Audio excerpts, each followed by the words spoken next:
Welcome to the Oregon Air and Space Museum. You can see the Eugene Airport right there. We are basically on the grounds of the Eugene Airport here in Oregon. And there's the building we're going to go into. The airport's pretty small. If you've ever flown into Portland's more of a hub than Eugene. Eugene's a little bit smaller. But heading right into the museum here, there's a couple buildings. So it officially opened in 1991. And its focus is on preserving aviation and space technology history.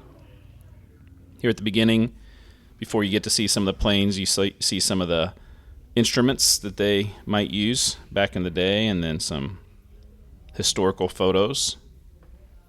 So I've been to a couple of air museums out in Kansas, where I'm from, and this one's pretty interesting. It's just a little bit smaller, I would say, in comparison, but definitely doesn't mean that it's not worth visiting or not just as interesting. Some photos of the old field there in Eugene. Eugene Airport used to be a lot smaller than it is now, even though it's still small. They've certainly expanded since I started flying into it a couple decades ago. But cool to see some of the, old technology, I guess you could say.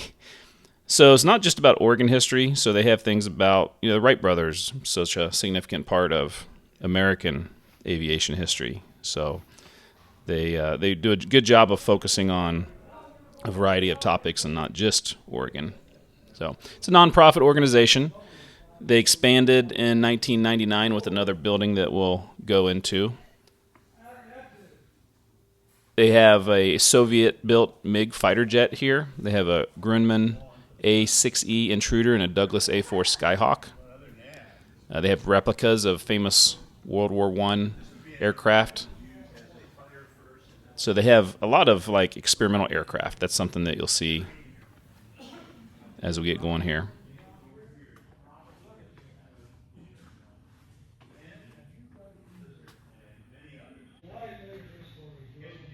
World's smallest jet.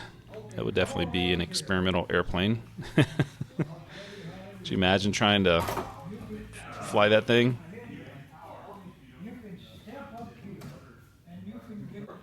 It's like you're in a go-kart of an airplane.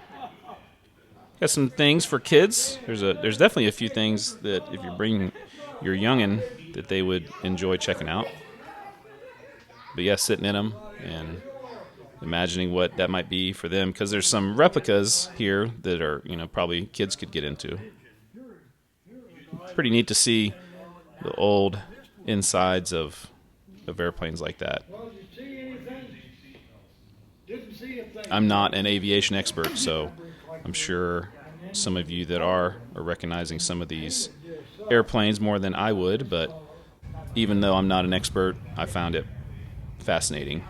That's some hot air balloon technology as well, so air and space, all kinds of things that go up into the air.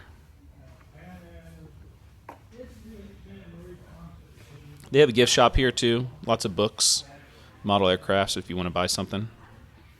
Admission's $12. You can get a discounted rate for seniors, military visitors. I think kids 5 and under are free. And it's open Thursday through Saturday, noon to 4. So kind of limited hours. So you definitely want to check to make sure it's open before you go. A lot of educational resources for local schools. I'm sure they have field trips to come over here all the time.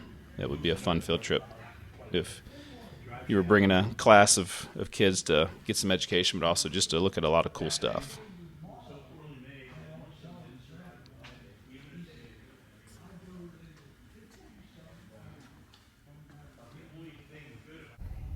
So this is one of the more fascinating parts of the museum.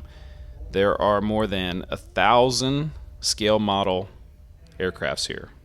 And they are about every kind of plane you could imagine. I mean, if you were to think of a type of airplane, it's probably been made as a model here. These are mostly built 1 to 72 scale. And man, what a collection. Amazing.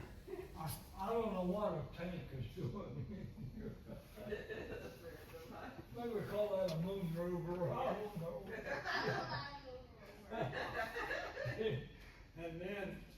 we get, it goes by errands, you know, and then, look at this, we even got a fire truck. That red truck. That doesn't make any sense. Here's another one down here. That's a fuel truck. That doesn't make any sense. Well, they might, they might have, and if they crash, then they need to put the fire out, and if they are getting ready to fly again, they need fuel. And over here, I guess it's in the other one, we got a model of. See, go down here and you can look. See, here's a small model. And here, this is different. It's nice. Look at the different collection. That's from Star Wars. Yes, you are absolutely right. This one here, one Saturday morning, look at this thing. Wow. And it's only got built for 2 pilots. So on those flights, they have to take a third crew member. So this one guy said he went to Walmart, bought one of these full, put $5 on them.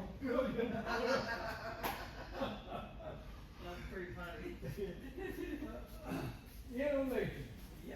As you can see, just an amazing collection. It's worth going to just to see that collection. So they have a little bit of a commercial airline section over here and a bunch of bags from different airlines, some of them non-existent today.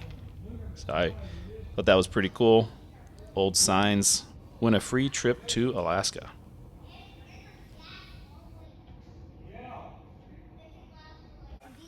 I mentioned how they had added to the museum in 1999, so we're going to go over here to another building. But before we do, this is the Xingyang J5. This is a Chinese-built single-seat fighter aircraft derived from the Soviet MiG-17.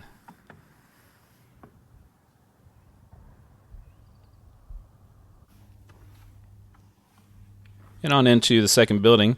So this one's a little bit smaller, but lots of interesting things to check out.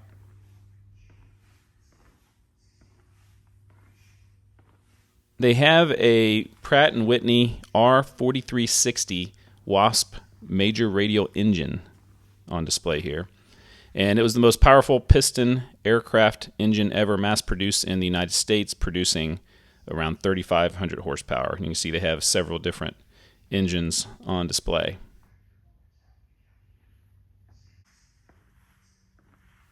And more experimental aircraft is certainly one of the more popular things in the museum, is just the unusual type of things you could fly. Once again, it'd be hard to imagine hopping in that and having a lot of confidence in it, but I'm sure the people building it knew what they were doing.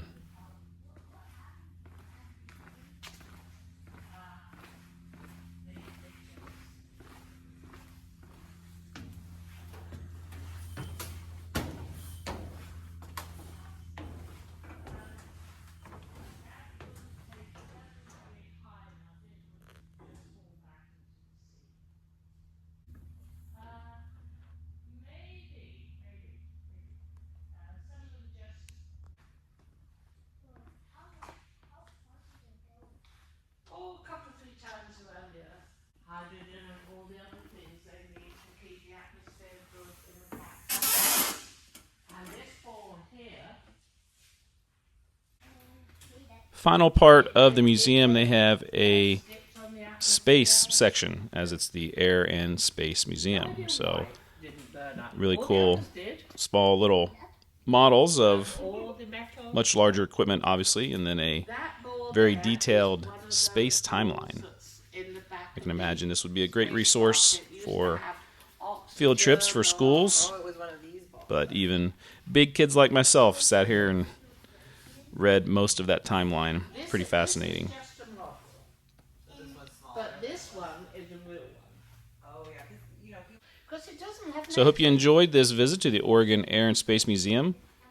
If you're ever in the Eugene area or ever maybe fly into the airport in Eugene, certainly worth stopping by. Remember, Thursday through Saturday, 12 to 4. You can come by and have a seat and enjoy the museum.